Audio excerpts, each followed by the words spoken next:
दोस्तों, आज राम मंदिर का मुद्दा बहुत जोर शोरों से उठाया जा रहा है। ऐसा लग रहा है कि पूरे देश में राम मंदिर के मुद्दे की लहर सी जगा दी गई है 2024 के लिए। लगातार खुद को राम भक्त बताने वाले और सनातनी बताने वाले लोग बढ़ चढ़कर मुद्दे को भाजपा के समर्थन में जगह जगह पहुंचा रहे हैं। लेकिन ये लोग अगर सच में खुद को सनातनी कहते हैं तो क्या इन्हें इस बात का विरोध नहीं करना चाहिए कि प्रधानमंत्री नरेंद्र मोदी जी से राम मंदिर की प्राण प्रतिष्ठा पूजा कैसे करवाई जा सकती है? भाई, जो लोग लगातार खुद को सनातनी कहकर छाती चौड़ी कर रहे हैं, क्या उन्हें इस बात का विरोध नहीं करना चाहिए जो असल में सनातन के खिलाफ है? इस वक्त मोदी जी के प्राण प्रतिष्ठा पूजा में दोस्तों शामिल होने और उनके उस पूजा को करने के लिए जो विरोध हो रहा है वो सब कुछ इस खबर में मैं आपको बताऊंगी। नमस्कार, मेरा नाम है जयंती झा और आप देख रहे हैं देश नीति।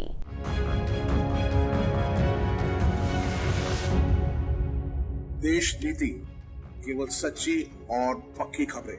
किसी के निजी जीवन पर सवाल खड़े करने या उनकी व्यक्तिगत बातों पर टीका टिप्पणी करने का अधिकार किसी को नहीं है दोस्तों, किसी को मतलब किसी को भी नहीं है। हम इस बात का समर्थन नहीं करते हैं, मगर इस देश में 2024 लोकसभा चुनाव का मुद्दा अगर बीजेपी वाकई राम मंदिर और सनातन को ही बनाने जा रही है तो क्या ये सवाल नहीं पूछा जाना चाहिए कि भाई सनातन के नियम कायदों को दरकिनार कैसे किया जा रहा है? बीजेपी इसको दरकिनार कैसे कर रही है? सवाल पूछा जा रहा है कि मोदी जी जिन्होंने शादी के बाद अपनी पत्नी को छोड़ दिया, आखिर वो राम भगवान की प्राण प्रतिष्ठा पूजा को कैसे कर सकते हैं? दोस्तों, बिना देर किए आपकी स्क्रीन पर आपको मैं एक ट्वीट दिखा रही हूँ। महुआ मोइत्रा फैन नाम के यूजर की तरफ से जो ट्वीट है किया गया है।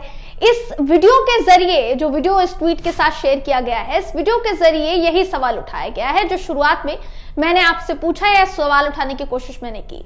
इस ट्वीट के साथ एक वीडियो शेयर किया गया है दोस्तों, जो वीडियो रामानंद सागर की रामायण धारावाहिक का वीडियो है। आपको याद होगा एक सीरियल आता था, अभी भी फॉलो किया जाता है। ये वीडियो रामायण के उस अंश के बारे में है जिस अंश में अश्वमेधा यज्ञ की जानकारी है।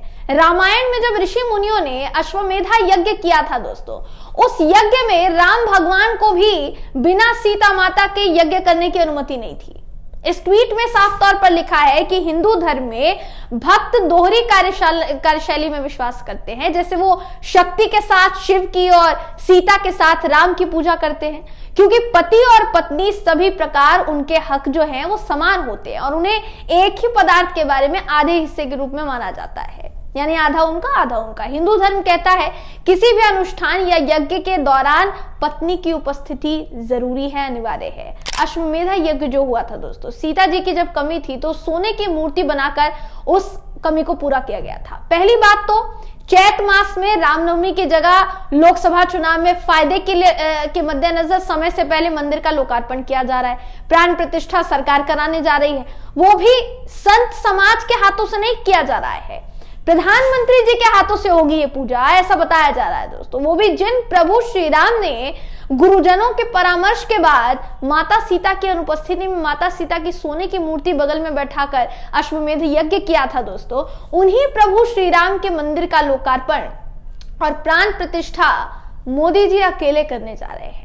ऐसे में तो हमारे सनातन धर्म के धार्मिक अनुष्ठान बिना पत्नी के करने की परिपाटी जो है वो बन जाएगी, जो कि सनातन धर्म के मूल सिद्धांत और महिलाओं को जो बराबरी का हक देने की बात करता है सनातन धर्म दोस्तों, उसके बिल्कुल विपरीत है, बिल्कुल खिलाफ है। अब ये आपको तय करना है कि आपको धर्म का धंधा बनाना है या वाकई में सनातन धर्म को सही दिशा में लेकर जाना है। अगर आप वाकई में सनातन की बात करते हैं, बिना पत्नी के शुभ काम करने की अनुमति तो भगवान राम को नहीं मिली थी, फिर इंसान तो बहुत दूर की बात है। अगर आज राम भक्त ये चाहते हैं कि बात सिर्फ राम मंदिर की हो तो हम राम मंदिर की बात कर रहे हैं। सब कुछ भुला देना चाहते हैं ना आप, राम मंदिर की बात करते हैं ना तो राम मंदिर की ही बात करते हैं।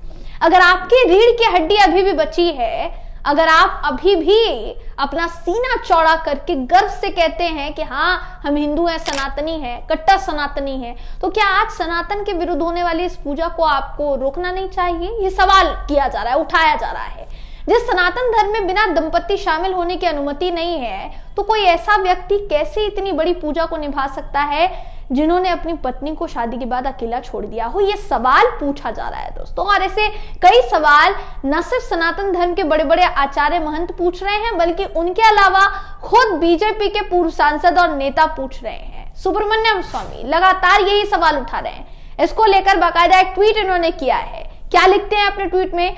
इन्होंने लिखा है कि हम राम भक्त मोदी को अयोध्या में रामलला की मूर्ति की प्राण प्रतिष्ठा पूजा में शामिल होने की अनुमति कैसे दे सकते हैं, जबकि राम ने अपनी पत्नी सीता को बचाने के लिए लगभग 1.5 दशक बिताए और युद्ध छेड़ा था। मोदी अपनी पत्नी को त्यागने के लिए जाने जाते हैं, फिर भी पूजा करेंगे? ये सवाल इन्होंने उठाया है। तो ऐसे कई सवाल इस वक्त पूछे जा रहे हैं। हालांकि मैंने शुरुआत में ये क्लियर किया दोस्तों, हम किसी के निजी जीवन पर व्यक्तिगत टिप्पणी, टीका टिप्पणी नहीं कर रहे हैं, हमारा काम भी नहीं है और होना भी नहीं चाहिए।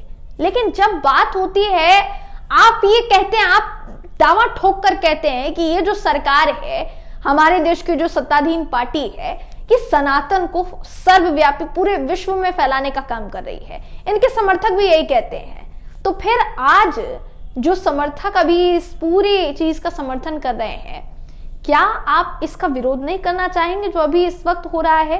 क्योंकि जितने भी संत महंत हैं, ज्यादातर संत महंत दोस्तों इस बात का विरोध कर रहे हैं कि बिना किसी नियम कायदे के आप इस पूजा को कैसे पूरा कर सकते हैं, आप इस पूजा में कैसे बैठ सकते हैं, मोदी जी को इस पूजा में कैसे बैठने दिया जा सकता है?